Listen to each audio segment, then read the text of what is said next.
Good day, everyone. This is Jamie Sumner, Chief Analyst of Seafried & Brew, with you again for our weekly webcast. For this week's cast, what we wanted to do is talk a little bit about strategies to put in place for this rising rate environment.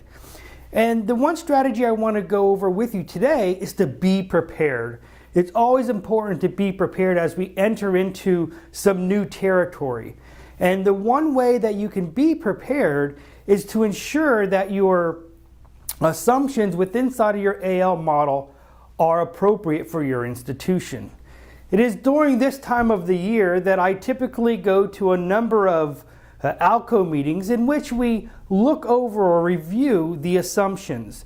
And it's important to do this at least once a year, because as the year progresses, there's going to be changes in the tolerance of your depositors or your loan customers in the types of products that they're looking for.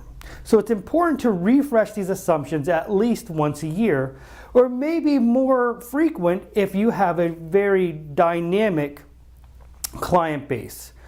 It's important when we're looking at these assumptions to make sure that they are in agreement with how you are running your institution. And right now, the biggest portion would be those sensitivities on those core deposit rates. When we look at the core deposit rates, and those core deposit rates are those deposits that are non-maturing. So we're talking about your NOW accounts, your savings accounts, your money market accounts, and any type of hybrid account you might have. And we want to ensure that the betas or the pricing sensitivities you have in place in your model are accurate for how you're going to manage the bank moving forward. And you might say, how do we know in the future how much we're going to have to change these rates in order to keep up with the market? And that's something I can't give you an answer for.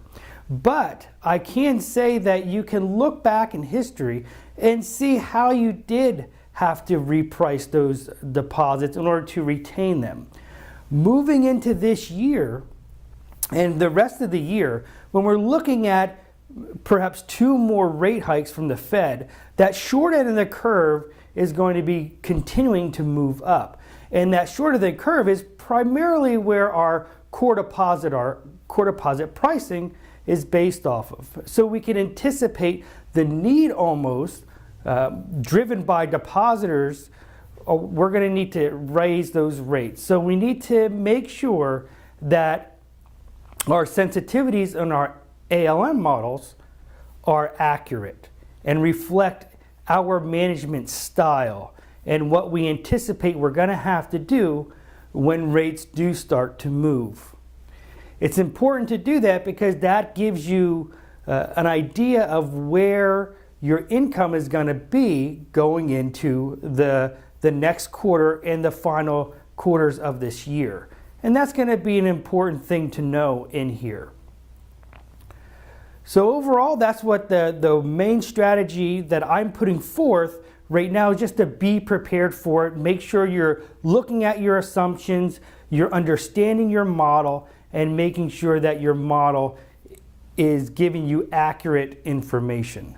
That's what we have for you this week. We look forward to seeing you next week. Have a great week, everyone.